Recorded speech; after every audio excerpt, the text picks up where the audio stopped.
La influencia de Stalin en la composición de Shostakovich. Unión Soviética. La Unión Soviética, oficialmente llamada Unión de Repúblicas Socialistas Soviéticas, URSS, fue un estado federal marxista-leninista que existió en Rusia entre 1922 y 1991. Después de la muerte de Lenin, presidente del Consejo de Comisionarios del Pueblo de la Unión Soviética, Stalin asumió este puesto y lo convirtió en el cargo más importante de toda la Unión Soviética, con el fin de imponer un gobierno totalitarista en el que la oposición no tendría cabida. Política respecto a la música. La música, durante el periodo estalinista, fue un elemento cultural que debía ser creado por y para el pueblo. Esta actitud soviética hizo que se produjeran tensiones ideológicas dramáticas en la cultura musical. Antes del nacimiento de Shostakovich, en Rusia estaba sucediendo un proceso de gran agitación social. El descontento y los disturbios en todo el país habían llevado a la inestabilidad y al derramamiento de sangre, y predominaba la premonición de una catástrofe inminente. Los generalizados estallidos de violencia culminaron en la masacre que se llevó a cabo en la plaza del Palacio de San Petersburgo el 9 de enero de 1905, comúnmente más conocido como Domingo Sangriento. Esta tragedia marcó un cambio en la mente del pueblo ruso frente a la monarquía, ya que la confianza que le tenían desapareció, debido a que allí se dio la orden de acabar con la vida de todas las personas que estaban en la plaza. Este clima nuevo se vio reflejado en los círculos artísticos de Rusia, especialmente en la literatura. Los simbolistas, por su parte, miraban el futuro con tristeza y preveían la muerte de la cultura de su país, mientras que los movimientos nuevos que habían surgido buscaban nuevas formas y un lenguaje nuevo y vigoroso para expresarse. En el mundo de la música, esta búsqueda de un nuevo medio de expresión fue evidente en las armonías decadentes y la filosofía de Alexander Skirjavy. Por otra parte, Stravinsky y Prokofiev rompieron sus lazos con la academia que los había fomentado y deslumbraron al mundo con la vitalidad de su nueva expresión musical. Shostakovich.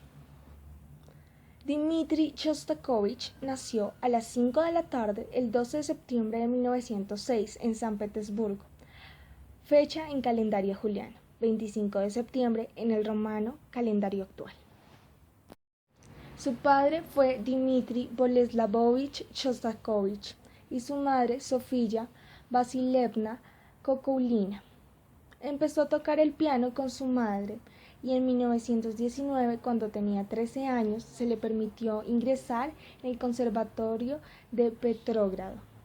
Shostakovich sufrió por su percepción de falta de celo político e inicialmente no aprobó su examen de metodología marxista en 1926.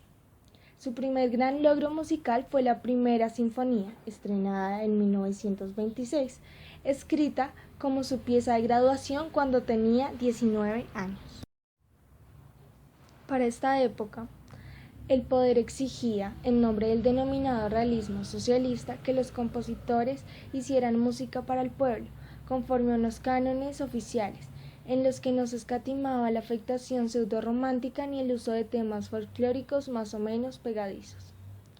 Shostakovich era consciente de lo que estaba sucediendo en su entorno, tenía una actitud moderna, como la plantea Baudelaire en su libro El pintor de la vida moderna. Él se situó en la coyuntura que sucedía en la Revolución Soviética y decidió actuar. Su planteamiento, influenciado por corrientes estéticas que se empezaron a desarrollar desde finales del siglo XIX, exigió por parte del receptor una puesta de conciencia y una disposición en la que ser un oyente pasivo no estaba concebido. Ahora el oyente debía adoptar una posición en la cual su papel sería trascendental para poder comprender todo lo que Shostakovich estaba pensando. ¿Quién tiene miedo de Stalin? Para el año de 1937, Shostakovich ya sabía que el país se estaba convirtiendo en un lugar en el que él no podía estar. Su ópera, The Lady Macbeth, del distrito de Mtsensk, compuesta en 1932 y estrenada en 1934, tuvo un gran éxito en Moscú y Leningrado. En enero de 1936, Stalin, tras la popularidad de la obra, decidió ir a verla. Ese día, Stalin se fue antes del tercer acto. Respecto a esto, Shostakovich dijo: "Creo que no le gustó el tema principal, la muerte justificada de un tirano". Después de esto, se desató una gran crítica por parte de cierto público, después de haberse dado a conocer que a Stalin no le había agradado en absoluto. En esa época, la editorial Pravda publicó una crítica muy dura de la ópera y muchas personas juraron que era el fin de la música de Shostakovich, que su voz sería callada prontamente y su vida correría peligro. Me acusaban de escribir música formalista, música contra el pueblo, y concluía que todo esto podía acabar muy mal. Todos estaban esperando mi final. Después de este evento, la prohibición de Shostakovich se empezó a planear. Muchas personas creyeron que terminaría en prisión y por lo tanto empezaron a traicionarlo. Los del sindicato de compositores que antes habían alabado su obra y estilo empezaron a denunciarlo.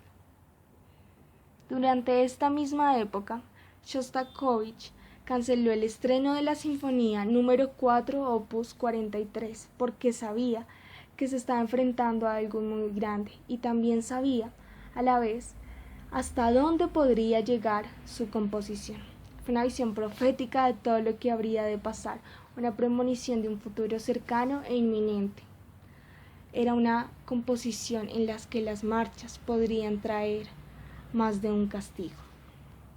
Sin duda esto demuestra cómo el contexto en el que vive una persona lo puede llegar a afectar de manera muy radical y lo puede llevar a tomar una decisión de tener un compromiso social marcado en su creación artística. Shostakovich es un vivo ejemplo de esto, que personalmente considero solo se pudo llevar a cabo al tomar una actitud moderna que resulta ser el etos de una vida. Finalmente, considero que, como dice Masuyo en su libro Con historia o sin historia, subtitulado No, la música de Shostakovich sigue siendo seductora porque vibra con la tensión entre el significado inmanente y la contingencia basada en el contexto. Esta música, que no solo es un proyecto de compromiso social, sino que a la vez es un proyecto en el que también se crean nuevas formas de composición para poder transmitir lo que se quiere, hace de esto una propuesta innovadora en el aire y en el arte.